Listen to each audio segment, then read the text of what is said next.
at the Finance Authority. I'm the Director of Education at the Finance Authority of Maine. And essentially, we help Maine people with all things related to college affordability, including managing their student loan repayment on the back end. We do a monthly webinar series for the first Friday of the month called Financial Check-ins with Fame. And so we're so happy to kick off this year's series from August until next May with Betsy Mayotte. And so I'm actually going to read Betsy's bio because I can't do it justice, and she's so amazing and impressive that I just want you all to know what a treasure we have here today. So Betsy Mayotte is the president and founder of the Institute of Student Loan Advisors. We fondly refer to it as TSLA.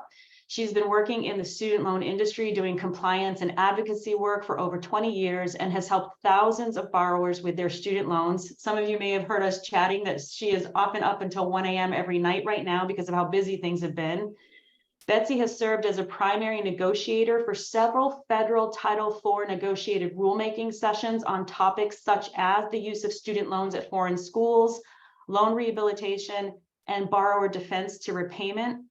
In addition, Betsy frequently conducts regulatory trainings for the higher education financing industry, both in the United States and as far away as the United Kingdom, Canada, Australia, and New Zealand. She's regularly quoted in the media on student loan issues, including the Washington Post, New York Times, Wall Street Journal, and the Boston Globe.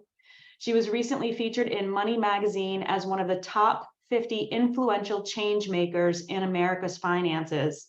Betsy was born and raised in Lowell, Massachusetts, and currently lives in Plymouth, Massachusetts. Welcome, Betsy. We're so happy to have you back again. And for all of you joining us today, this is such an important topic. We're going to be doing another version of this in November. So take notes. We're here to help. TSLA is here to help, and I'll turn it over to Betsy. Thank you so much. I'm really excited to be here. I love talking about student loans.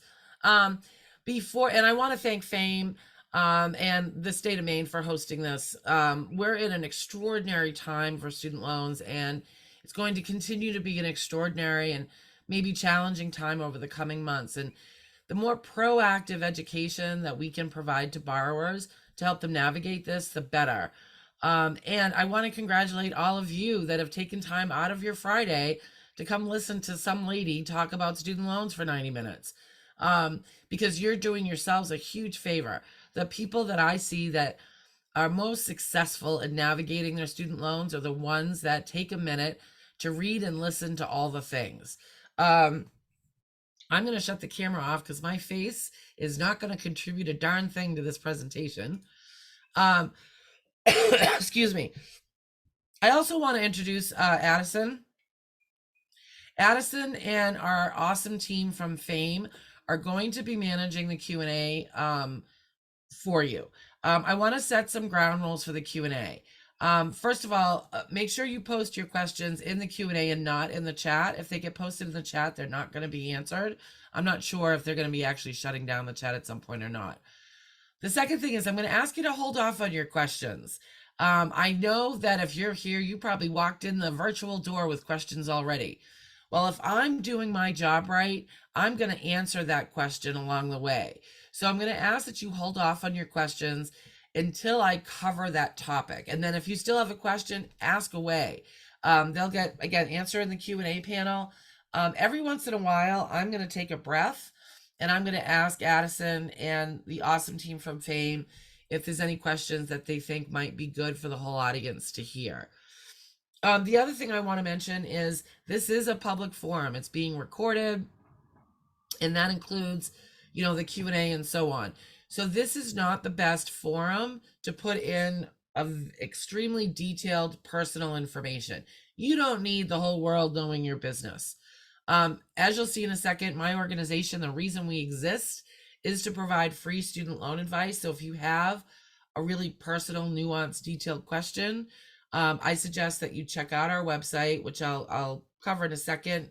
And I think somebody on the team will put it into the chat panel. Your question may get answered right in our content, or if not, you can contact us through the TSLA email, and we're happy to provide you free advice. So with that, let's housekeeping out of the way. here's how we're going to roll. So we're going to do the really heavy stuff in the beginning.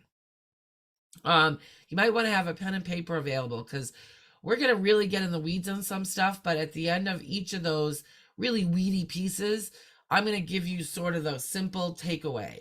So that might be a good place for you to take notes.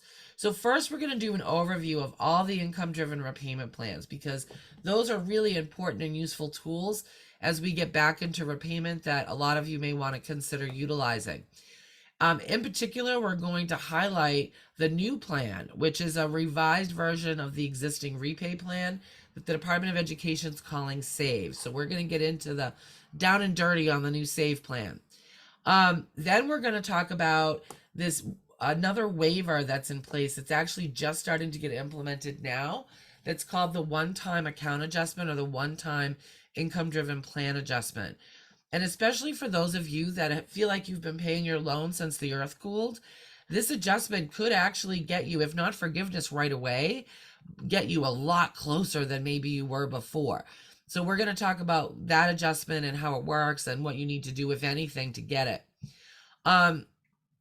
Then we're going to get into preparing for repayment. I'm going to give you some steps that every single one of you should be taking before October. And then what you can expect, at least what we know so far as the repayment restart on-ramp, which is what the Department of Education is calling it. So listen, one more caveat I want to mention.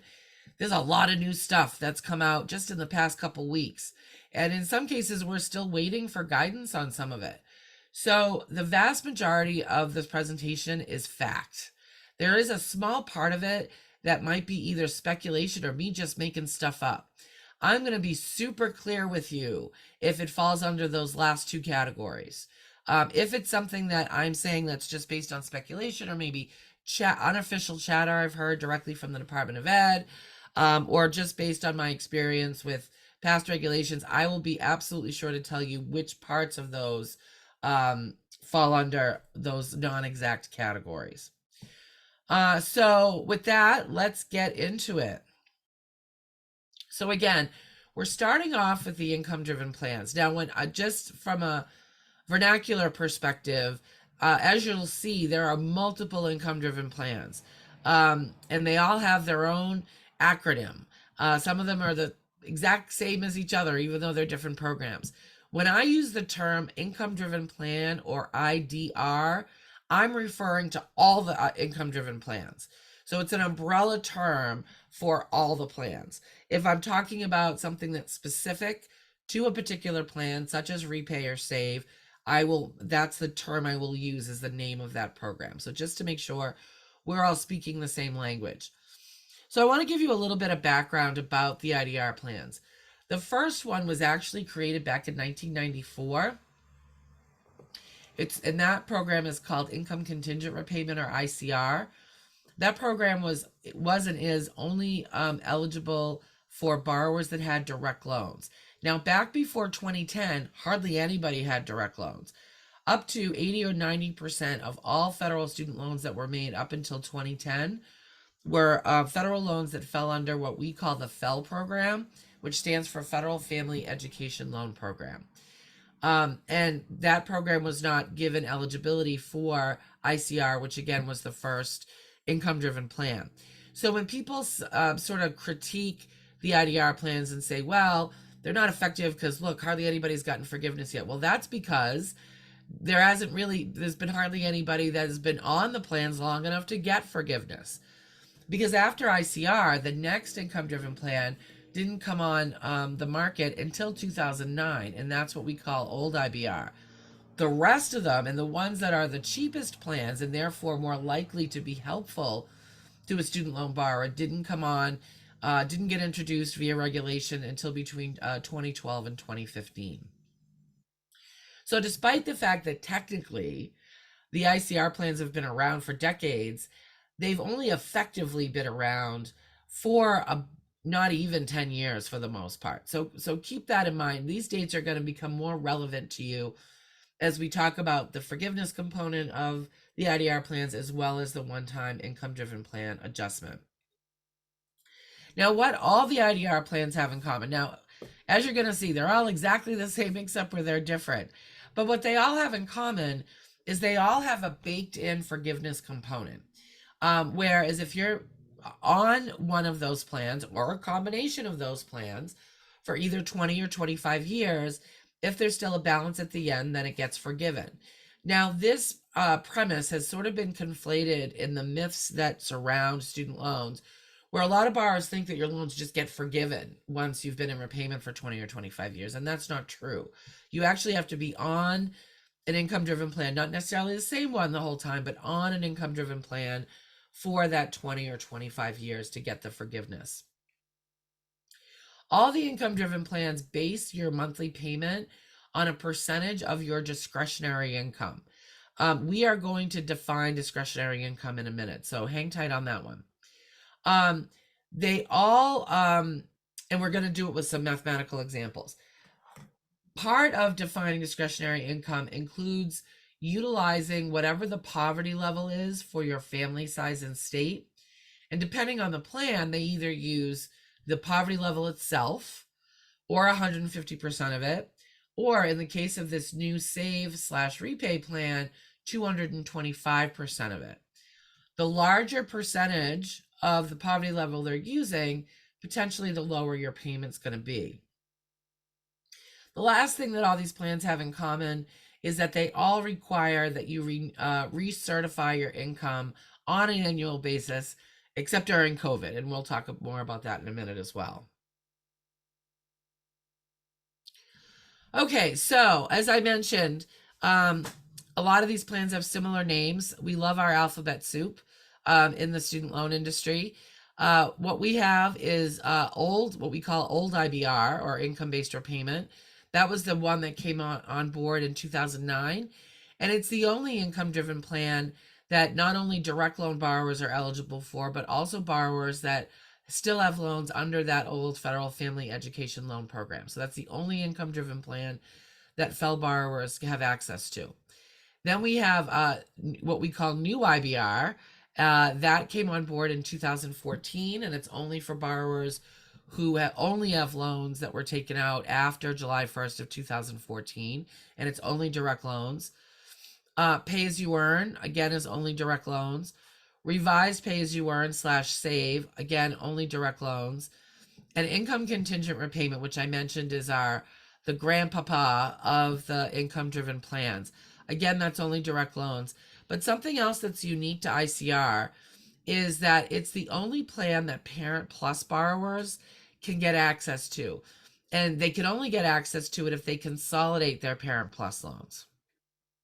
Now, with that said, there is a super secret loophole that we call the super secret double consolidation loophole, where if a Parent Plus borrower consolidates their Parent Plus loans twice, and there's an overly complicated method to be able to achieve this, but if you do it, then the Parent Plus loans then become eligible for these other lower cost, often lower cost plans, especially the SAVE plan. Now, the Department of Education has recently announced that they're closing that loophole for anybody that hasn't completed, a double consolidation by July of 2025. So if you have Parent Plus loans or know somebody that does, and they think double consolidation is going to be beneficial to them, they need to start that process now. Excuse me. I'm going to ask Addison to put the link to the consolidation page on the TSLA website into the chat or the Q&A. And that link gives you a step-by-step instruction on how to utilize the super secret double consolidation method. So again, the only people that need to worry about double consolidation are Parent Plus borrowers, and even Parent Plus borrowers don't need to do it unless they're really going to benefit from the other income-driven plans other than income contingent repayment. One last thing I want to say about ICR. One of the reasons ICR was not heavily used in the past is that in most cases, it tends to be the most expensive plan from a monthly payment standpoint. And you'll see why when we start looking at the math. But there are circumstances where ICR can actually be your lowest payment of all the IDR plans. And that tends to happen with borrowers whose income is a lot higher than their loan balance. In those scenarios, ICR is often by quite a bit a much lower payment than they would get under the Save Plan or Pay As You Earn or the other plans. So don't discount, for Parent Plus borrowers, that may be your only choice. But for the other borrowers, especially if you have high income compared to your debt, don't assume that ICR is off the table. Now, income-driven plans are not for everybody. And there are other payment plans that will lower your payment that are not based on your income. Those include the plan that you get put on right out of school, unless you pick another one, which is the 10-year standard plan. By the way, that plan for many borrowers tends to be the cheapest over time, the plan that will have them paying the least amount out of pocket over time. There's the consolidated standard plan, which just like the 10-year standard, you're paying the same amount every single month, but instead of paying the loans off within 10 years, you're making that payment between 12 and 30 years, depending on what your balance is when you consolidate. There's the graduated repayment plan, which is interest only for the first couple of years, and then, as the name hints at, the payment gradually goes up every year to the end. In that situation, you're still paying the loan off either in 10 years if you haven't consolidated, or the 12 to 30 if you have. And then there's extended repayment, which is very similar to consolidation in that all it does is it lowers your payment by extending the term of your loan to 25 years. And you can do that without consolidating, which some people like. The bottom line is, when you're looking at all these different repayment plans and trying to decide what works best for you, I think especially lately, borrowers get caught up in the word forgiveness because, man, that word's been tossed around a lot the past couple of years, and for good reason. But the fact of the matter is, the vast majority of borrowers, even under the income-driven plans, are going to end up paying their loans off in full. And I say that because, when they talk student loans in the news and policymakers, they always focus on the borrowers that owe six figures in student loan debt. But that's actually less than 1% of all borrowers. The average national student loan debt is about $37,000.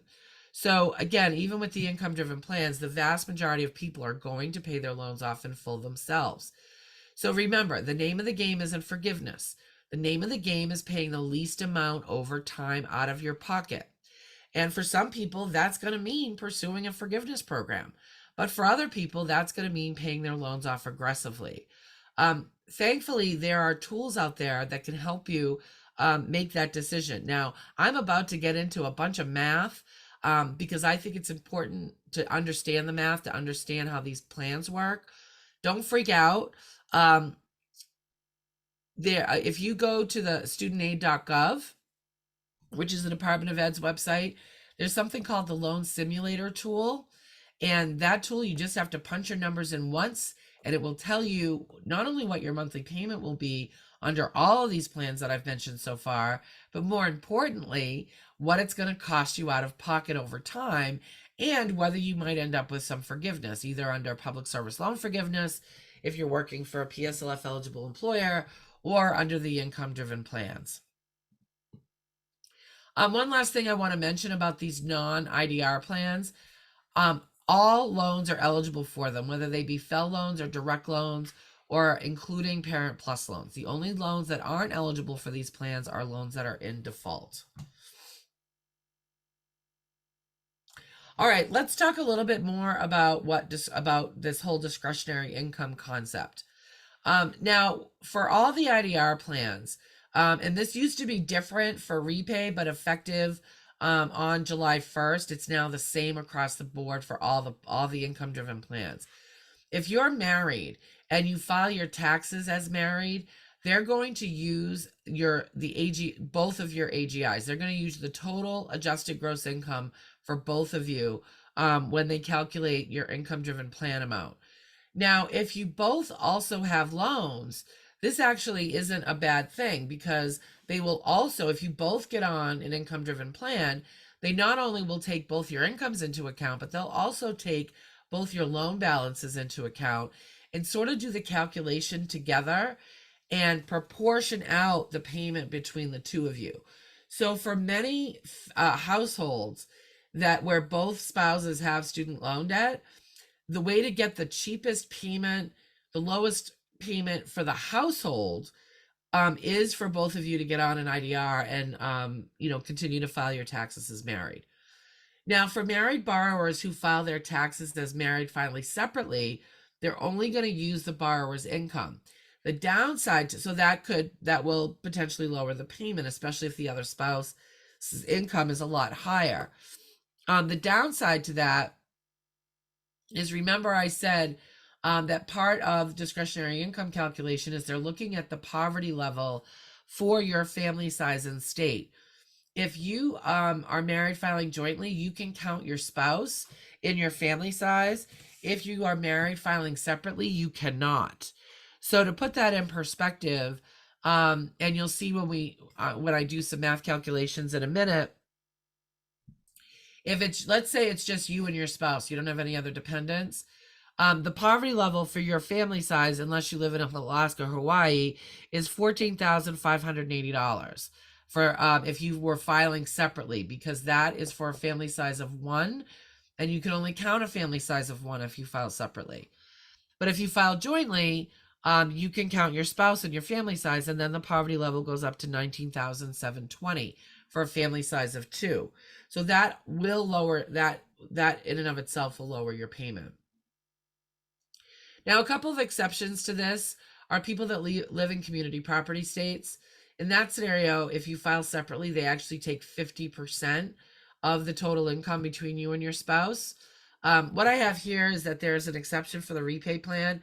They used to count spousal income regardless of tax filing status, but that went away effective in July, effective on July 30th as a matter of fact. Now, regarding those poverty levels, the income contingent repayment plan utilizes 100% or the exact amount of the poverty level of your family size in the calculation. Repay/save used to use 150% of your poverty level, but effective last week, it's now using 225% of your poverty level. And old and new IBR, as well as pay as you earn, and the old repay utilizes 150% of the poverty level. Now, let's look at an example so you can see why that can make and how much of a difference that can make. So the calculation, and for those of you that don't mind the math is actually not difficult. But for those of you who hate the maths, again, there's a calculator on the Ed website, and there's one on our website too, but it hasn't been updated for Save yet. We're hoping it will be in the next couple weeks. So the calculation to figure out what your payment would be under all the income-driven plans except ICR is you take your adjusted gross income, you subtract the percentage of the poverty level for whatever income-driven plan you're trying to calculate for. And that gives you your discretionary income. So, for example, if you have someone whose AGI is 62,000, they're a family size of 4 and they live in Maryland, you would take 62,000 and then you would look up the poverty level for a family of 4 in Maryland, which is 26,200. For all the income-driven plan, if you're looking at IBR or pay as you earn, you multiply that by 150%, which gives us 39,300. You subtract that from the AGI, and now we're at 22,700. And that's what we're calculating the payment off of, the 22,700. You divide that by 12 for the number of months in a year. And then if you're looking at pay as you earn or new IBR, you multiply that by 10. And that gives you a monthly payment amount of $189. If you're looking at old IBR, you multiply that by 15%, and that gives you $283. Now let's look at the new repay/save, which is utilizing 225% of the poverty level. So same example. We've got an AGI of 62,000, only now we're multiplying the 26.2 by 225% rather than the 150.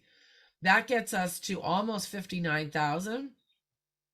You subtract that from the AGI, and we're left with just a little over 3,000. So again, you divide that by the number of months in the year. And so under the current rules for the repay/save plan, you multiply that by 10%, and that gives the same borrower who last year would have been paying $189 under repay is now only going to be paying $25.41 for the next year. Now, starting July of 2024, if the borrower has any undergraduate loans, those undergraduate loans, or the portion of their loans that's undergrad, they're going to calculate at 5% of discretionary income rather than 10.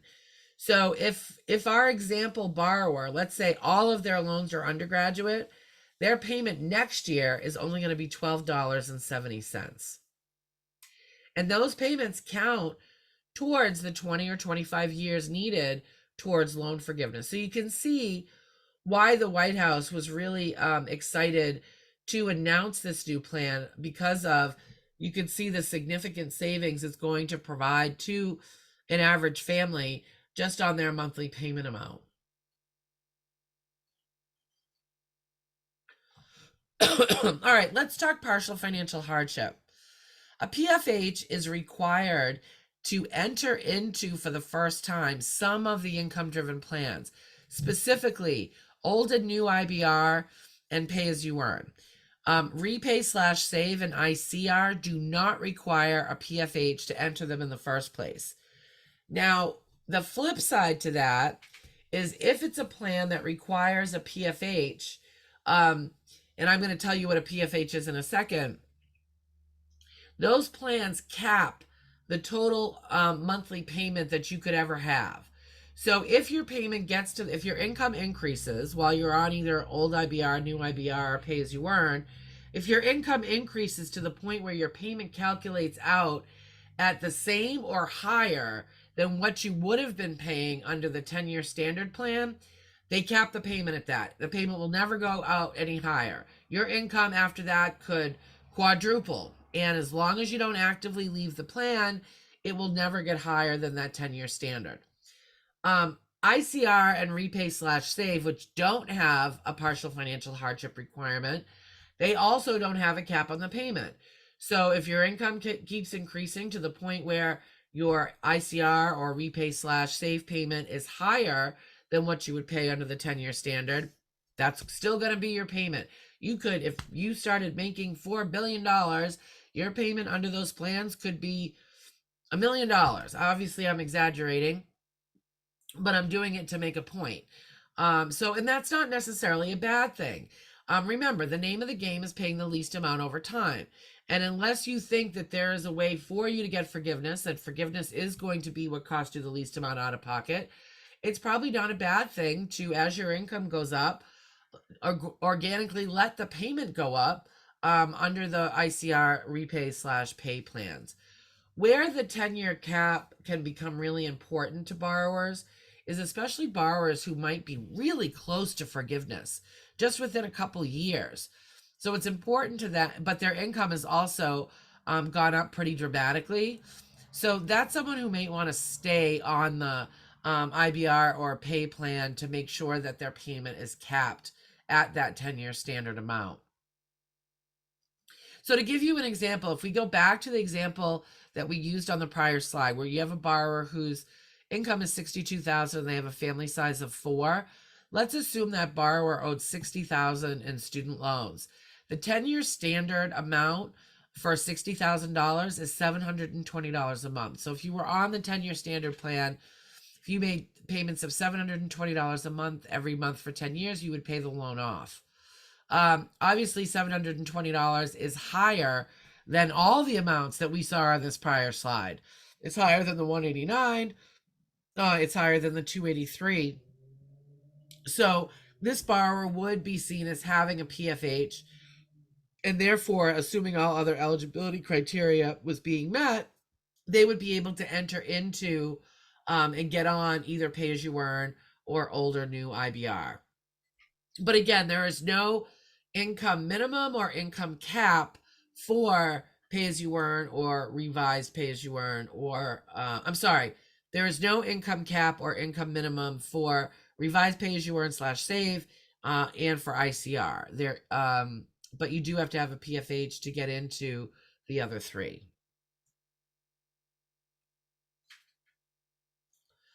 Addison, are there any questions you think I should cover now before I get into the individual plans?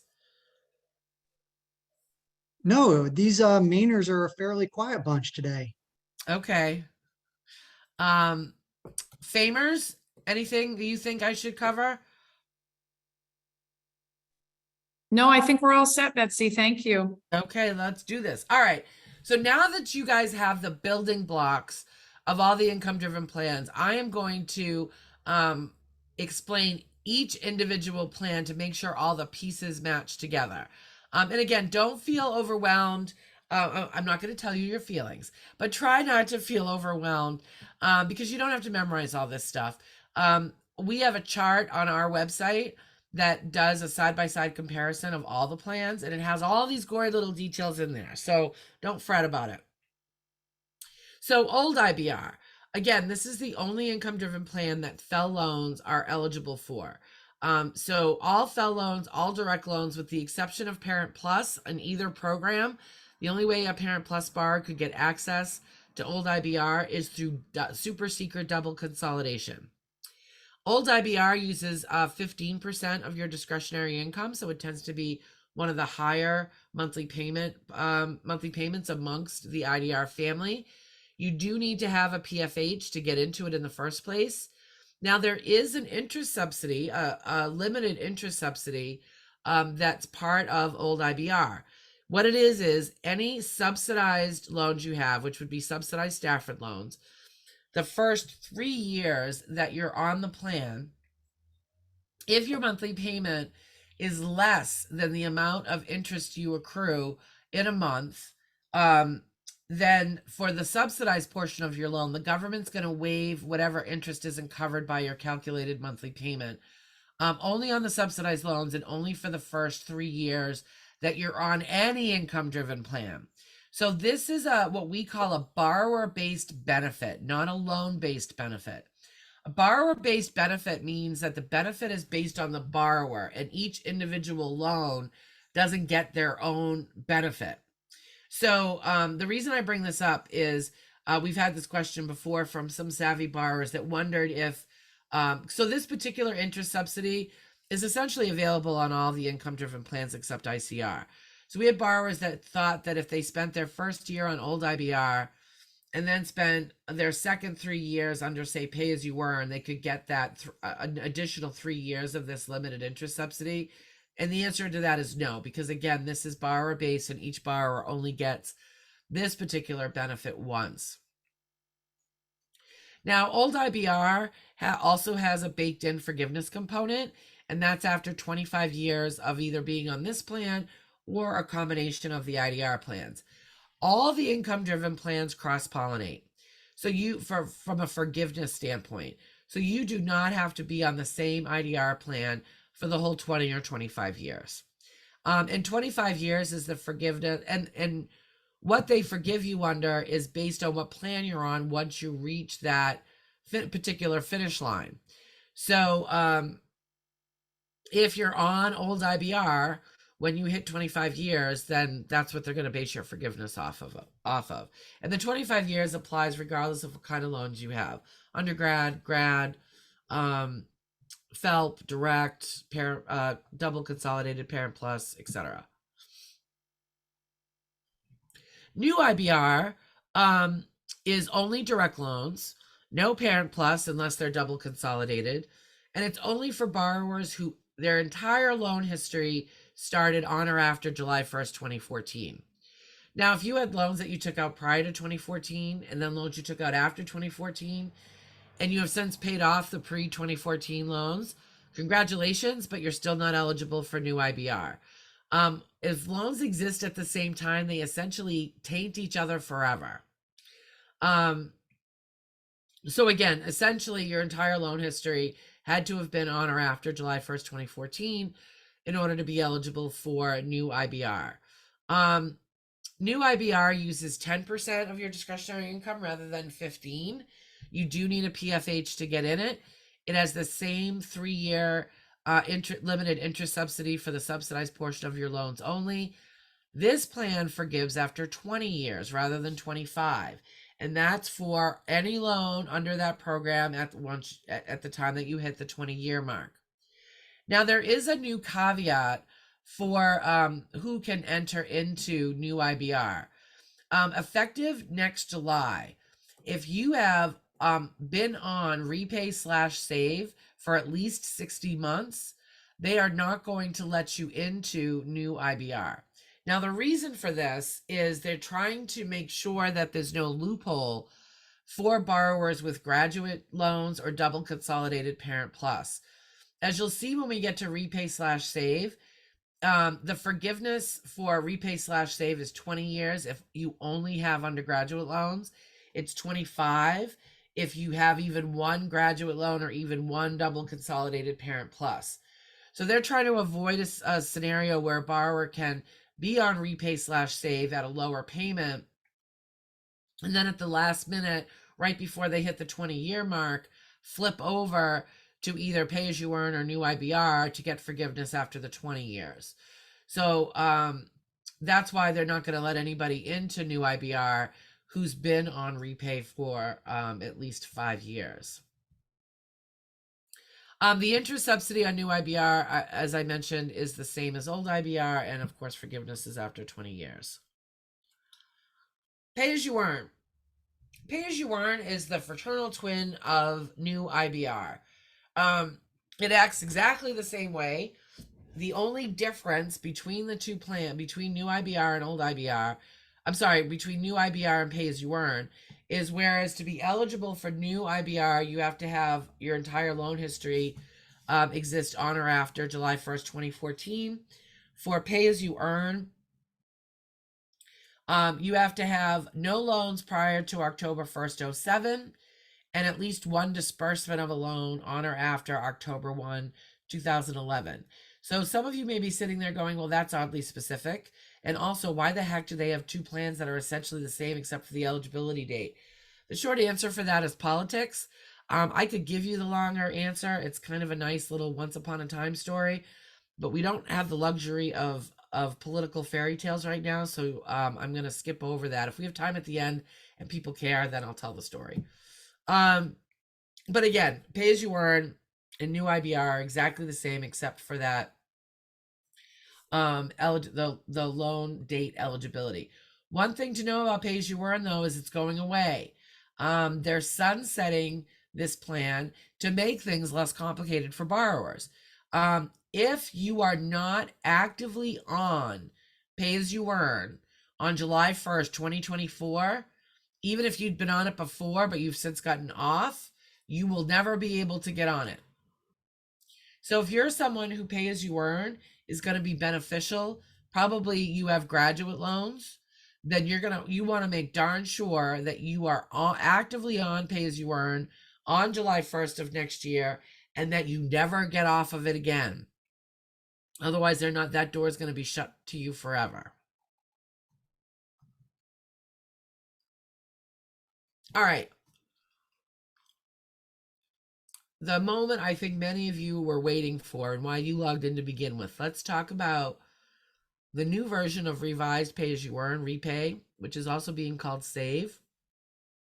Speaking of which, the Department of Education has said that they're going to continue to use the term Repay as well as Save. So those terms will be synonymous moving forward. So I don't want people to think that there is another plan. Revised pay as you earn / repay is also Save. This plan is only available to direct loans unless you have Parent Plus loans. And of course, Parent Plus loans that have gone through the double super secret consolidation before July 1st, 2025 will also be eligible for this. Parts of it are effective now, there's one piece of it, or actually two pieces of it, that aren't going to be effective until next July. The payment calculation now until next July for all loans under the plan is 10% of discretionary income, just like Repay was. As of July 1st, 2024, they're going to use 5% of your discretionary income if you have all undergraduate loans and nothing else. If you have all graduate loans or double consolidated parent plus and nothing else, they're going to use 10%. They're going to keep using 10% of your discretionary income. If you've got both, they're going to do a proportionate percentage of both. So to use a really simple example, if you owe 50 grand in undergraduate loans and you owe 50 grand in graduate loans, they're going to use 7.5% of your discretionary income for your calculation. And that's what's going to happen regardless of whether you have a consolidation or not. So whether their loans are separate loans or whether the loans are consolidated together under a single loan, that's how they're going to do the math. You're not required to have a PFH to get into Repay/Save, but remember, the other side of that coin is that your payment there's no maximum amount that the payment can go up to as your income goes up. The interest subsidy, and discretionary income, of course, is 225% of the poverty level, which that in and of itself will lower people's payments compared to what they were under the old Repay. One of the big stars of the Repay/Save is the interest subsidy. It's extremely generous, especially compared to the other income-driven plans. And it essentially gets rid of the possibility of someone who makes a payment every single month only to see their balance go up because their payment is less than their interest. So under Save, and this is effective now, the government is going to waive the interest, 100% of the interest that's not covered by your calculated monthly payment. So for example, let's say you're accruing, and that's on all loans under the plan, and that's forever, for as long as you're on the plan. So let's say you're accruing $100 a month in interest, and your monthly payment amount calculates out to $50 a month. When you make that payment, that $50 payment, the government is going to waive that other $50 in interest. Well, let's say you're looking to actually pay your loans off as quickly as possible, so you want to make extra payments, but you certainly don't want to screw up your interest subsidy, right? Don't worry about it. Using the same example, you're accruing $100 a month in interest. Your calculated payment under revised pay-as-you-earn/save is $50 a month. You decide to pay $200. The government is still going to waive that other $50 in interest. So paying extra, you will not be penalized for that. Now, for borrowers whose monthly payment calculates out as the same as their monthly interest or more, you're not going to get any interest subsidy. And the amount of interest subsidy that you get is going to change from year to year, assuming that your income changes. If your income goes up, you're going to end up with less of an interest subsidy because your payment's going to go up. If your income goes down, you may end up with more of an interest subsidy if your new payment becomes less than the amount of interest you're accruing every month. I was also just recently able to confirm something that I noticed. There was some really nuanced language in the new regulations around the SAVE plan. And I was actually just literally within 30 minutes of this webinar able to confirm my interpretation on this. You only get that subsidy if you make the payment. So for example, using the same example, you're getting a $50 a month interest subsidy, but you don't make your payment for 3 months. And then you end up using, say, a forbearance or a deferment to cover that delinquency. That's fine. You're not going to be delinquent anymore, but that full $100 of interest is still going to be your responsibility. They will not they will not give you that interest subsidy if you don't make your payment.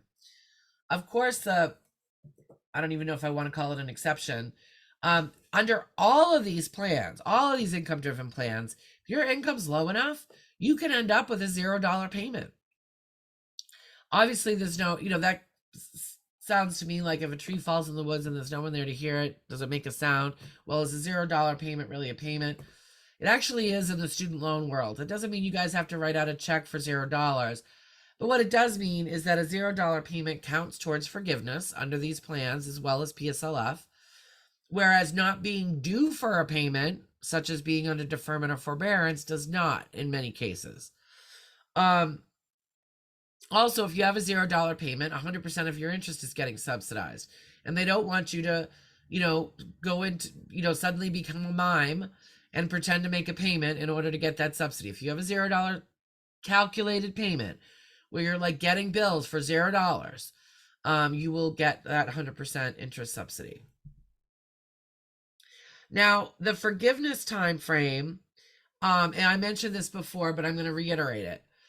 If all you have is undergraduate loans, if you're on SAVE, they're going to get forgiven in 20 years. If you have even $1 of graduate loans or double consolidated parent plus, the entire thing will not get forgiven until you hit 25 years. That's why they're doing that whole sunsetting of pay as you earn, to make sure people don't sort of double dip between the benefits of the two programs, and why they're putting that limitation on new IBR. Question I get often is, can you have different types of loans on different repayment plans? And the answer to that question is no. So if you are getting on Repay Save, all of your loans have to be on Repay Save. The only exception to that is if you have loans that aren't eligible for a certain plan. And in this scenario, we'd really be talking about Parent Plus loans that weren't double consolidated. So in that scenario, all your loans that were eligible for Save would have to be on Repay/Save, but the Parent Plus loans, because they're not eligible for that plan to begin with, obviously wouldn't be on Repay/Save. The last plan I want to talk about is the redheaded stepchild of the income-driven plans, which is income contingent repayment, or ICR. So as I mentioned, it's also the granddaddy of the income-driven plans, and it's been around since '94. Only direct loans are eligible for it. Parent Plus loans do not have to go through double super secret consolidation to get at it, but they do have to consolidate them once. The calculation for ICR is the lesser of 20% of discretionary income, and ICR only uses 100% of the poverty line, or what their payment would be under a 12-year standard plan multiplied by this obscure thing called the income percentage factor. The IPF is similar but different to the poverty level in that it's published every year by the department, and it changes based on your family size. In case you wanted to see what it looked like, I gave you a link to a prior IPF so you could see what it looked like. So they're going to give you whatever they're going to do both calculations, and whichever is lower, that's the payment you'll get under ICR. ICR forgives after 25 years. Now, as I mentioned before, but it bears repeating, for, I would say, 85% of student loan borrowers, ICR is going to be your highest monthly payment amongst the IDR plans. But for the other 15%, it actually will be your lowest. And that tends to happen for borrowers whose income is a lot higher than what their outstanding balance is right now. So, and again, I know I said this before, but it bears repeating. For those of you that only have a couple years left towards forgiveness, but your income has gone up quite a bit, ICR is the plan you should be checking out to see if that's going to get you paying the least amount out of pocket for the rest of the time that you are paying on your loans. I mentioned this already. Just a reminder, if you file your taxes as married, they're going to use both incomes. But if you both have federal student loans and are both on an IDR plan, they're going to use both loans as well. And that can often lead to the lowest payment for the household between the two of you. If you're on a plan that requires a PFH, your payment will never go higher than what your payment would be under a 10-year term. And, starting last week, if you're married filing separately, that's fine. They're only going to use your income, but you can no longer count your spouse in your family size. So under traditional income-driven rules, In order to get forgiveness, you have to be, as I mentioned, on one of the IDR plans for the 240, which is 20, or 300 months, which is 25. You don't have to be on the same IDR plan, and you don't have to be on the plans consecutively. Payments made under the 10-year standard plan also count towards the 240, 300 months. But payments made under a consolidation standard plan, extended repayment, or graduated repayment do not count towards the 240 or 300. Normally in the past, consolidation would reset your count to 0. Starting, it's technically was effective this July 1st, but as you'll see when we get into the one-time adjustment, it's really not going to be like this until next January.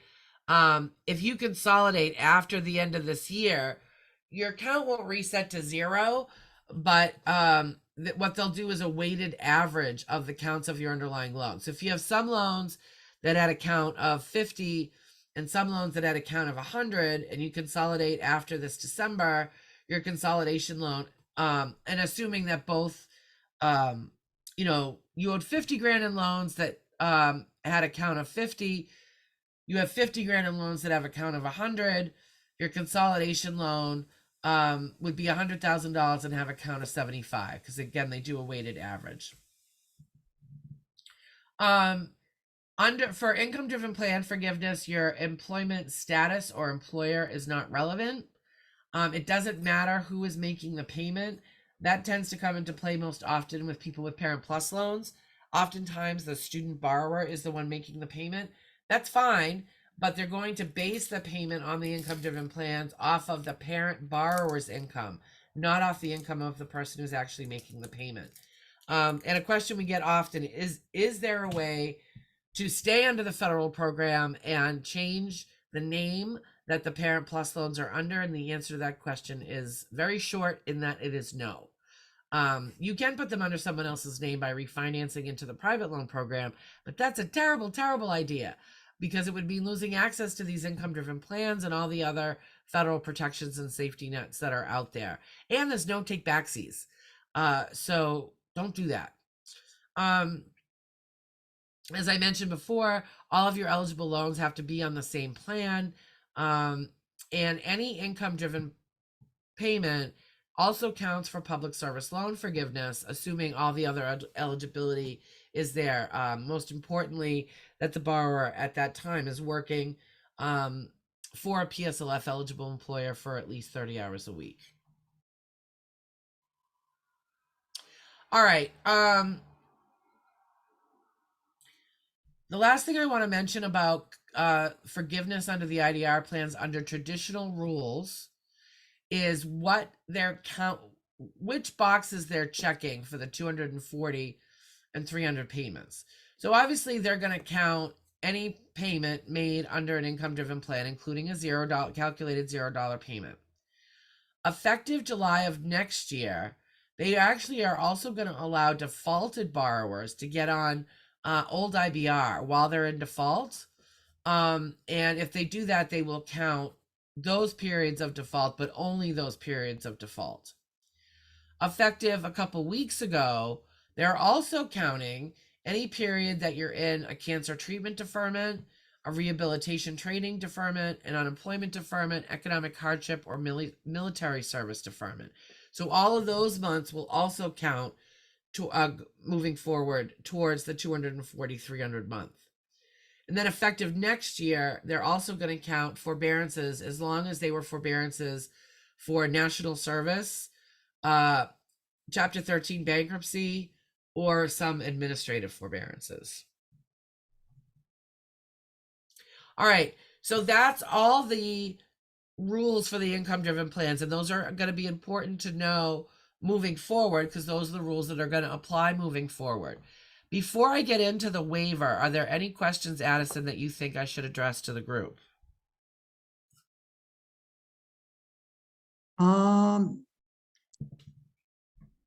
Not specifically at this time. Okay. Mary? Hey, Betsy, it's Martha here.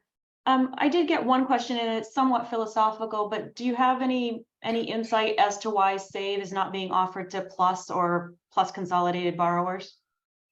So if you look back, with the exception of ICR, none of them are allowed for Parent Plus borrowers unless they go through that loophole. They have excluded Parent Plus borrowers from a lot of stuff. They were originally excluded from the PSLF waiver. I don't know. I'm salty about it. Parent Plus loans have been a pet policy issue of mine for a long time. I half joke that someone at the Department of Ed must have had a mommy dearest or something, because they are continuously excluded. The realistic answer, the answer the Department of Ed would probably give you would be for budgetary reasons. I think the other part of it is also probably for political reasons, because despite the fact that the reality is that a lot of Parent Plus borrowers struggle just as much, if not more, than student borrowers do, from a high level political standpoint to policymakers, they're not as sympathetic of a constituency in the student loan debt crisis than student borrowers are. I'd love for that to change, but the only way for that to change is for people to start telling their stories to their members of Congress. I think that's the only way we're going to get some of these beneficial programs to open up to Parent Plus borrowers. Thank you. I appreciate that. And then my last question is, on your previous slide, what counts for the count? Will those new types of payments that count also apply to PSLF or only IDR? They also count for PSLF, but that's a catch-22, young lady, because, for example, if you're in an unemployment deferment, you best not be submitting proof you were working for an eligible employer at the time, because that means you committed fraud on one of those two things. Fair. All right, let's talk about the one-time account adjustment, which also at times has been called the IDR waiver. So let's get the easy stuff out of the way first. Who's eligible? Here's the simplest way to put it. If your loans have been enjoying the COVID pause and the 0% interest for the last 3.5 years, they're eligible. They're eligible for the one-time adjustment, and you don't have to do a darn thing except put your patience pants on, because it's going to be a while for most of you before you see the adjustment happen. To give a more detailed answer, any loan held by the Department of Education, so that means all direct loans, and there's a couple lucky Fell and Perkins loans that are actually held by the Department of Ed. And that includes Stafford loans, Graduate Plus, Parent Plus. This is the one time they threw the poor Parent Plus borrowers a bone. And that includes consolidation loans, even if they were consolidated Fell or Perkins. If you have Fell or Perkins and you're not sure if they're federally held or not, have you been getting a bill for the last 3 years? If the answer is no, and you check your account and you're getting 0% interest, then it is eligible for this one-time account adjustment without you having to take any action. But if you have Fell or Perkins that hasn't been eligible for the pause, you can become eligible for the adjustment as long as you consolidate by December 31st of this year. And by consolidate by December 31st this year, I mean having submitted a completed consolidation application by that date. And I mentioned this before, but you consolidate at studentaid.gov. It's free, it's super easy to do, and so on. So again, if you have Fell or Perkins, consolidate by the end of the year in order to be able to get the one-time adjustment. The rest of you probably don't have to do a darn thing. So here's the premise with this adjustment. Remember, way back at the beginning of this presentation, I told you once upon a time there were no IDR plans. And then in 1994, they created one that nobody used. And then later on, in 2009, they started creating the rest of them. The premise of this one-time adjustment is that more people would have been utilizing the income-driven plans if they had been better counseled. So this administration has decided to essentially give everybody a Hail Mary pass. And they're going to assume that if you knew about the IDR plans, you would have been on them. And so they're going to give you credit for your entire eligible repayment history towards the 240/300 payments needed for forgiveness for every period of repayment, regardless of whether you were on an IDR plan or not. It doesn't matter if you were delinquent on the payment. It doesn't matter if the payment was short. They're not going to count periods of default. They are including Parent Plus loans. They are including payments made under a FFEL loan. But again, if you have a FFEL or a Perkins, you're going to have to consolidate before the end of the year to get the adjustment. But they will count pre-consolidation payments, including payments made on a FFEL loan. Doesn't matter what payment plan you were on, standard, extended, graduated, income sensitive repayment, which is a plan only available to FFEL. Any of the IDRs, they're going to count it as long as it wasn't in default. They're also going to count any period you were in an economic hardship or military deferment on or after 2013. Even better, they're going to count any period you were in any deferment other than an in-school deferment or a grace period prior to 2013. And for those of you that are wondering, well, wait a minute, why are they counting all deferments pre-2013 and only those two post-2013? What is so special about 2013? Well, there's nothing special about 2013 in regards to this, except for the fact that from the Department of Education's data perspective, they don't know what kind of deferment it was if it was pre-2013. They know exactly what kind of deferment it was if it was post-2013, which is why they're giving people the benefit of the doubt for the pre-2013. Again, in no scenario does an in-school status, in-school deferment, or grace period count towards this, regardless of when that period was. Now, if you've used what they deem to be excessive forbearance, they are also going to count those months of forbearance. So the definition of excessive forbearance is if at any point you used 12 months of forbearance in a row, or if over your entire loan history you've used 36 months or more. And again, they're looking pre-consolidation for that. Now, any month that they end up counting as an IDR month under this waiver will also count for PSLF, assuming that the borrower was working full-time for an eligible employer at the time, and assuming that it was on or after October 07, because you can't get any PSLF credit prior to October of 07 because the PSLF didn't exist during that period. And that is also for Parent Plus borrowers. So as I mentioned, what the adjustment's going to do is give you credit for all payments in all those eligible months towards the 20/25 years. They're going to go back to July of 1994. So if you've been paying your loans since 1994 beforehand, they're going to count all of that stuff. They're actually going to look behind 1994 just in regards to the forbearance. So they won't count the months, but if what gets you to the 12 consecutive months or 36 cumulative months is periods of forbearance pre-94, they're going to count those. Now, if the adjustment is going to result in you hitting or going beyond the 2025 year mark, you're going to get immediate forgiveness. In fact, something like 800,000 borrowers a couple weeks ago got what borrowers are starting to call the golden email. And the golden email said, congrats, we're about to do the one-time adjustment on your account, and based on our records, that's going to give you immediate forgiveness. Those people should see that forgiveness actually happen around August 13th, which is when the servicers are supposed to get the data. Speaking of the servicers and the data, those of you that are hearing about this for the first time and are getting ready to scurry around and collect your full payment history and bank records, stop it. Doesn't matter. No one's going to look at it. No one cares, because they're not looking at what you actually paid. They're looking at what status the loan was in that particular month.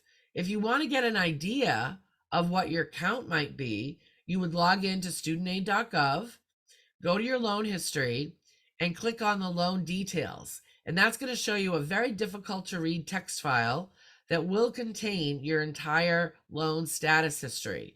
While it's difficult to read, it's not impossible to read. Addison, not to put you on the spot, but I don't know. I know you've looked at enough of these that you might have some tips for people that you can put into the chat. And if you don't, then, you know, call me a bad name in the chat for putting you on the spot like that. But anyway, you can look at that text file to get an idea of what months your loans were in which statuses. So, you know, what you're really looking for, I mean, you should have an idea of when your loan started repayment, right? If you know that you went into repayment about 10 years ago and you look at the file and you see that during that 10 years, you were in school or in grace for part of the period, count those months out. And then you can assume that most of the rest will count as long as you weren't in default.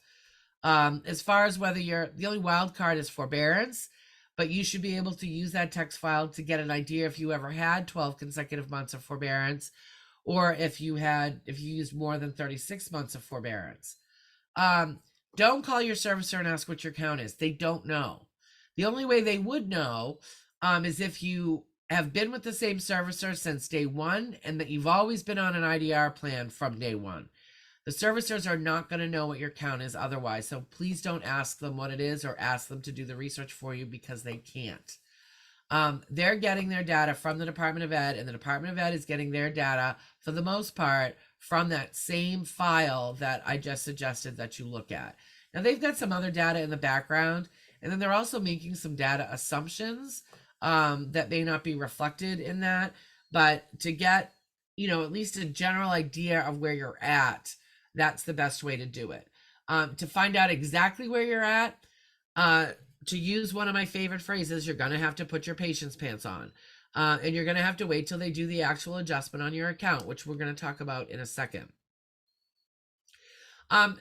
Speaking of the count, this is another scenario where if you have some loans that have higher counts than others, you absolutely should be looking into consolidation, because as long as you consolidate by December 31st, they're going to give the entire consolidation the highest count possible for your underlying loans. So here's a real life example for a borrower that we worked with here at TSLA. We had a borrower that had undergraduate loans that had been in repayment for over 20 years. And then they had taken out some Parent Plus loans recently for their children that they hadn't made any payments on. They consolidated those together. And because of the higher count provision, they were actually able to get forgiveness on the whole thing. For them, they were doing PSLF, but that would have applied even if they weren't doing PSLF. It would have applied under the one-time adjustment. But again, if all your loans have been in repayment for the same period, there's no benefit to consolidation unless, you know, you need to consolidate for a different reason, such as the Parent Plus double super secret thingamabob.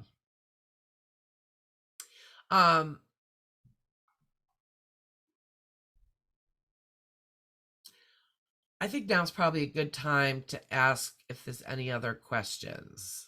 Because this is the part that people seem to go, wait, this sounds too good to be true. I'm going to ask her to repeat it again. Or I don't understand this part, so can she say it in a way that is a lot less complicated? Are there any of those, Addison? We do have one older question that I'm going to actually have to switch to your expertise on, because I'm not very familiar with this part of things. Does a pending borrower defense claim toll the IBR time period, since payments are suspended while the application is being reviewed? I'm assuming they're asking if that time will count towards the PSLF or IDR forgiveness. So the borrower defense forbearance is an administrative forbearance, and my understanding is they're counting most administrative forbearances. They haven't been super forthcoming with details of which administrative forbearances count and which don't. So remember the beginning when I said most of the stuff I'm going to tell you is fact, some I'm speculating, and some I'm just outright making up. This is going to fall under speculation, but I have a high degree of confidence in my speculation. I just can't point to anything in writing for you. They are counting many administrative forbearances under the IDR adjustment, and based on the way the Department of Ed has been thinking and the goals they're trying to hit, I would be shocked if they didn't count the borrower defense administrative forbearance. That's a good, I don't think we've ever gotten that question before. That's a good one. Is there anything else you think I need to go over again or try to be clearer on? Betsy, this is Milo. I thought this was a great question. It's can you speak to the effect of the IDR waiver on consolidated loans comprised of loans with different repayment counts? Yeah, so this is the one we always get can you say this again because it sounds too good to be true. As long as the loan was consolidated prior or the application for consolidation was received prior to December of 2023, the consolidation loan is going to be given credit for the highest count. So every unique month of all the underlying loans is going to count. So let me give you an example. Let's say, and this is the most common example of where this happens. So I go to undergraduate school and I take out a bunch of loans, and then I go into repayment and I make 30 payments. And then I go to grad school and I take out a bunch more loans. And now I've made an additional 20 payments. So as of today, my undergraduate loans have credit for 50 payments. My graduate loans have credit for 20 payments. If I consolidate, and I do it before December, that consolidation will be given credit for 50. Perfect. Thank you so much. You're welcome. If you don't, again, I know we hear this all the time. That sounds too good to be true. That sounds too good to be true. Am I understanding it correctly? I know it sounds too good to be true. It's fact. We've seen it happen in practice, and it's in writing on the Department of Ed's website in a link that I provide at the end of this presentation. So you do not even have to take my word for it, and I will not be offended if you don't. If you want to see it in writing, I don't blame you. So I've given it to you in writing at the end of the presentation. All right, Famers, anything else I should cover before we move on? Okay. I've already sort of covered this, but it's worth repeating. Anything that counts as a payment under the IDR adjustment will also count for PSLF as long as the borrower was working full-time for an eligible employer at the time. One thing that's changed for PSLF is, and I want to remind people, in order for a payment to count for PSLF, you have to be working eligible employment for every one of those 120 payments. You also have to be working eligible employment at the time you submit your application for forgiveness. What has changed is it used to be that you also had to be working eligible employment at the time they actually forgave your loans, which these days can take months. That went away on July 1st. So you still have to be working eligible employment for all 120. You still have to be working eligible employment when you submit your application. But then if you want to retire or quit or move to Fiji, then you can go ahead and do that. You don't have to wait for actual forgiveness. However, you want to be sure that you're at forgiveness before you make such a radical move. Because if it turns out you're not at the 120 and you don't get forgiveness, you'd have to go back to the old job hat in hand or find a different PSLF eligible job to actually get forgiveness. This we've already covered. Consolidation. Okay, timing. All right. So they actually just started, as I said, reviewing the 40 million accounts that are eligible for this adjustment. They're doing it in batches. The batches are going to be every 2 months. The first batch is going to be actually processed on or around August 13th, and the borrowers in that batch have already received the golden email. They are focusing first on borrowers that will end up getting forgiveness or likely end up getting immediate forgiveness just by the nature of this adjustment, and that's both for PSLF and the income-driven plan forgiveness. The next batch, which I don't expect until around October, will also probably be primarily borrowers that will get them to actual forgiveness immediately because of the adjustment. Everybody else, there's no rhyme, reason, NIME, or deli number assigned to it. And there's no way to get yourself to the front of the line. They're going to keep doing batches every 2 months until they're done, until they've done all the accounts. And that probably won't be until the end of 2024. So are there some of you who are listening to my voice that aren't going to see their adjustment till the end of 2024? And I'm sorry, and I know it can be a nail biter for some, and it can affect your future financial decisions. And I'm not discounting that. But there is no one borrower more important than another. So there is going to be no way to escalate this. So don't file a CFPB complaint if you don't have your adjustment by Christmas. Don't file an ombudsman complaint. Don't write to your member of Congress. Don't write to me. I mean, you could write to me at an event and I'll be empathetic and sympathetic, but there isn't going to be anything I can do about it. Again, people are going to have to put their patience pants on and trust that if you have a direct loan, they are going to do the adjustment. There is no application.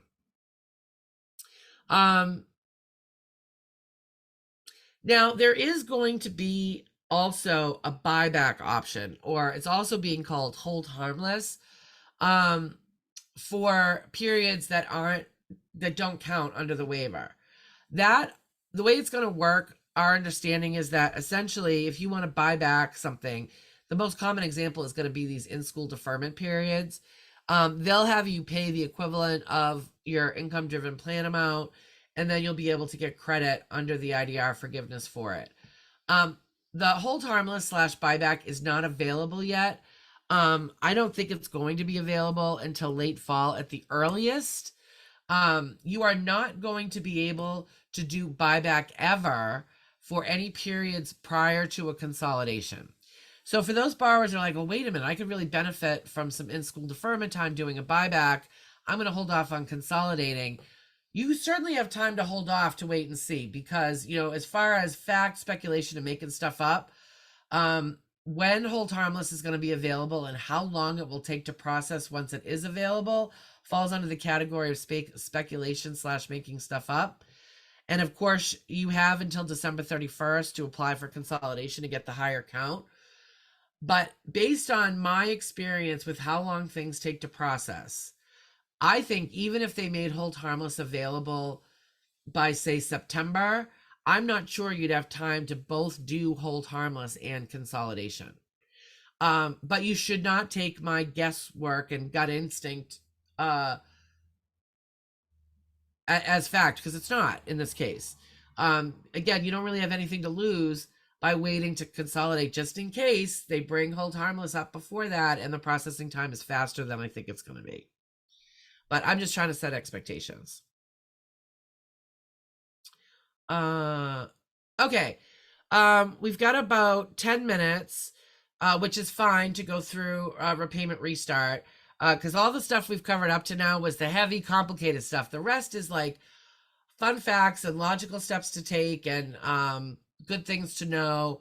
There's not a lot of heavy stuff here. So before we go there, Addison, is there anything else about the adjustment or IDR plans you think I should cover before we get into restart?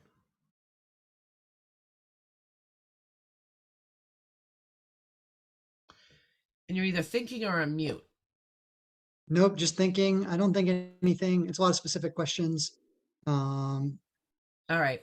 Not right now. I'm gonna, in the interest of time, I'm not gonna ask the famers that question. Don't be offended, but I am gonna hang out for a little bit after our 90 minutes is up, so we can cover stuff that you think need to be covered at that point. All right, so leading up to repayments restarting, everybody within the sound of my voice should do all of the following. Log on to the Department of Ed's website and see who holds your loans. The reason I say that is 17 million loans have changed servicers during the pause. That's because of contract changes and also because some of the longstanding services took their toys and went home. They don't want to play student loans anymore. So you want to make sure you know where your loans are. The way to where to do that is studentaid.gov. Once you know where your loans are, log on to your servicer account, whether it changed or not, and make sure your contact information is correct. That's email, snail mail, and phone. And if you use OWL, then make sure the OWL is the right OWL. Also, you want to verify what repayment plan you're on and what your payment's going to be. If you look at that payment and go, or I don't know if that's the right plan for me, whatever noise comes out of your mouth, you can use the loan simulator tool at that same website to determine which plan is going to work best for your situation. Remember, the name of the game is paying the least amount over time. Related to that, I hope none of you plan on just setting it and forgetting it, because things change financially. Your income goes up, your income goes down, you have more dependents, you get empty nester syndrome, now you have less dependents. Your financial priorities have changed. You want to be debt free more than you want to save up for the new car. You have medical bills. There's all kinds of things that can change. So I hope all of you also pick up the wonderful habit of reevaluating your student loan strategy at tax time. And the reason I say tax time is because that's when you're going to have all your stuff in front of you already. So it's easier to do it at that point. Before October, you should all be applying for a new repayment plan if needed. If you were on ACH payments pre-COVID, they are not going to automatically restart. That would be chaos after 3.5 years. So you will have to re-sign up for ACH. As a reminder, if you do ACH on a federal student loan account, they give you a 1/4 point discount in your interest rate. If you're in default, you should utilize the temporary program called Fresh Start. That's going to get your loans out of default almost immediately and remove the default line from your credit report. There's a link to more information about Fresh Start at the end of this presentation. The last thing I want you all to do, if you're within the sound of my voice, is start opening all the things. Listen, I am as guilty as you are, and I have the identical pile of old mail sitting on my kitchen counter that most of all of you have. Or maybe it's sitting on the passenger seat of your car, wherever you throw the mail. And I also have a ton of emails from companies that I work with that sit unopened. But this is not the time to do that with your student loan mail. There's a lot of changes coming up. There's a lot of deadlines coming up, and you don't want to miss a thing, to quote Aerosmith. So at least till the end of the year, do me a favor and open all the things. Oh, and not just open them, read all the things too. So I mentioned 17 million borrowers had accounts change servicers. Well, 40 million people are going into repayment at exactly the same time. Now, the Department of Education and the servicers have been working very hard for the last 2 years, really, to prepare for this. But the fact of the matter is the system was not built for 40 million people all entering repayment at exactly the same time. In fact, we've already seen a symptom of this. There was an article this morning that Nelnet sent out, and one of the federal servicers sent out letters to all their borrowers saying, hey, here's what your payment amount's going to be come October. And they got so many calls and so many emails that it shut them down. People were getting messages saying that the company was closed when it was not. I think this could happen. I do think you should expect longer than normal hold times, maybe hours long. You should expect it to take longer for paperwork to get processed. And again, this is something we're going to have to wait to shake out. And it may take 3, 4, 5 months for it to do that. So we're just, again, going to have to put our patience pants on and understand the situation. To add insult to injury, the Department of Education asked for additional funding from Congress to help smooth this in, and Congress only flat funded them. There's a fun political story behind that one too, but we don't have the time for fun political stories. So again, be like this black kitty at the mouse hole, and be patient and be kind. I know people love to hate on the servicers, but these frontline people, man, like none of this is their fault. So, and they're probably got yelled at by the 3 people before you. So be kind to your frontline workers here. All right, things to expect about the restart on-ramp.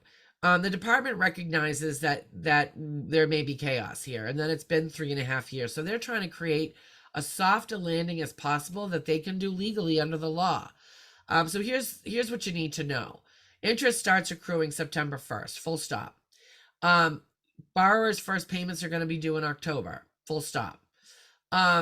If you had interest, you should have no interest that accrued during COVID if you had a COVID eligible loan, but you might have had interest that accrued pre-COVID, and that's still going to be sitting there, and that's what your payment's going to get applied to until it's gone, before payments start going to principal.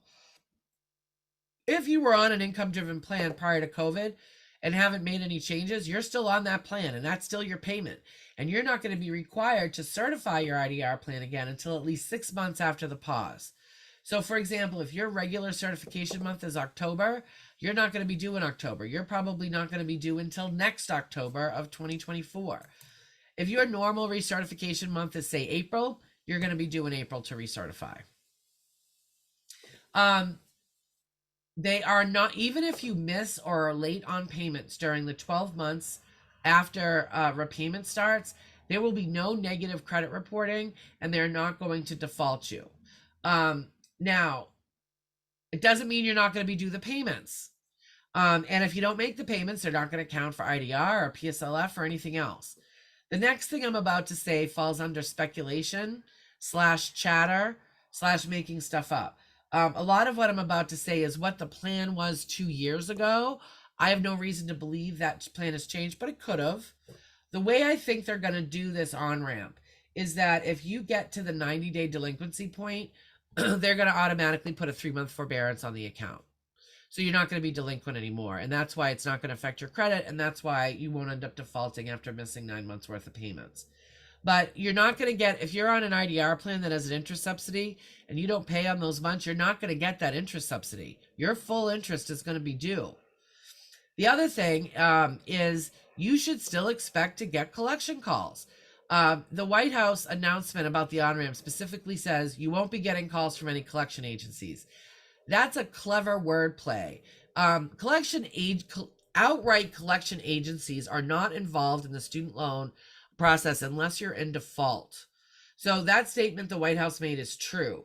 But if you go delinquent on your loan, your servicer calls you and your servicer sends you letters saying, hey, you forgot to make your payment. That I have no reason to believe that stuff is not going to still happen. It just won't negatively affect your credit. The other thing that those delinquency calls or collection calls do is they also say, hey, it looks like you're having trouble. Here's some options for you that might make it so you don't have trouble anymore. And they're going to be talking about the income-driven plans and deferments and forbearances, and they're going to ask you to call so they can walk you through your options. I will be shocked if that normal due diligence calls and letters are not still going to happen if you fail to pay during this on-ramp. So, I mean, I have people that are strategically saying, well, heck, if it's not going to affect my credit and I'm not going to default, I'm going to give myself another 12 months without a payment. That's fine. You do you, but just know that you're going to get these phone calls and you cannot stop them unless you bring yourself current. And also, again, know that that interest is still going to accrue and you won't be eligible for any type of interest subsidies. And that's what I have for you. I stopped at 1:30 on the nose. I should do this for a living. So here's all the fun, exciting, and robust resources that I recommend for you if you're going, oh my God, I didn't understand a word that lady said. So number one is the Student Aid Loan Simulator tool. That is where you plug in your numbers once and it'll tell you what your payment will be under all the plans. More information about the income, the one-time account adjustment link, our website for more information about, in plain English, and a side-by-side comparison of all the repayment plans, more information about PSLF. We have an extensive FAQ document about the one-time adjustment. All things student loans are on our website, including a database of all the forgiveness programs that we're aware of. And then if you're in default, here's a link to more information about the Fresh Start program.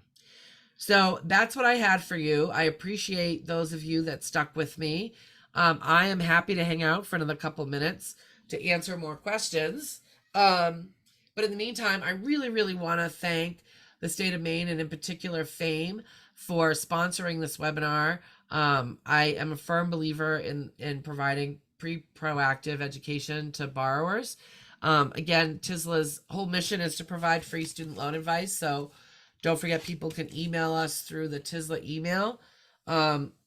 I would urge you, our volume is also super high.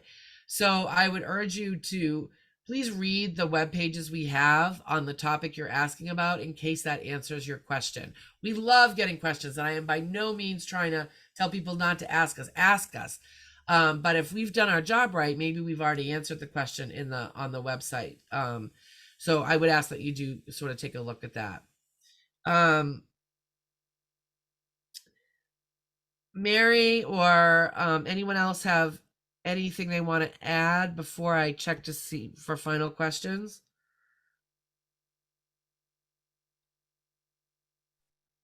Hey, Betsy, it's Martha. I just want to say thank you again and just remind people we're going to do a version of this webinar again in November.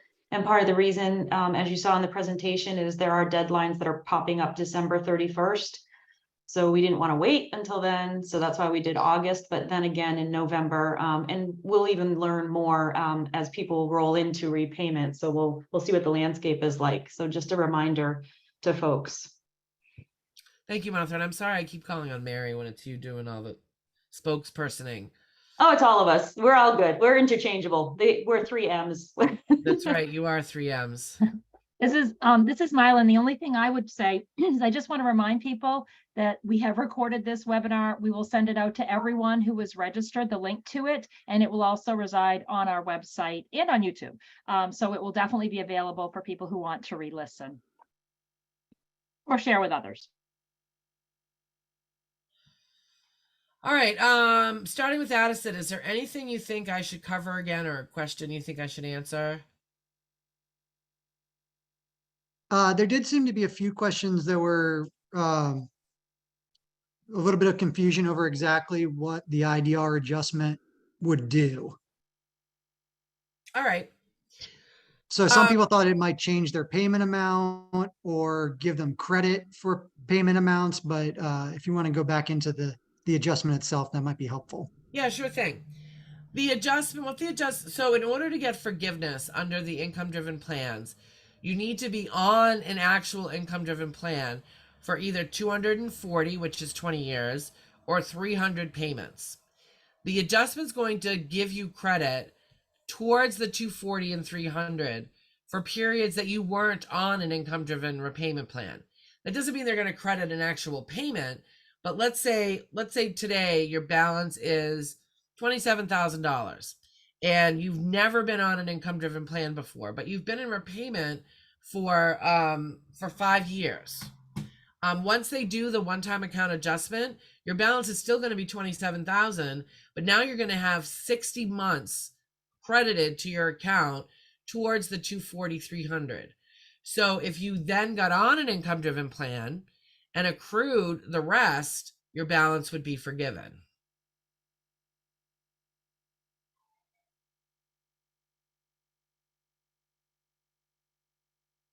And I just want to reiterate, if the adjustment is not going to give you automatic forgiveness, it's not going to get you to the 240 or 300 right away, or if you're doing PSLF the 10 years, you have to be on an income-driven plan to accrue the rest of the payments needed to hit those milestones.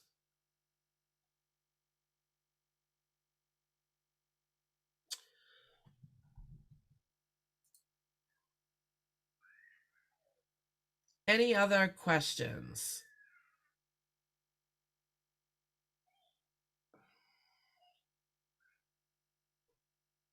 All right. I'm hearing none.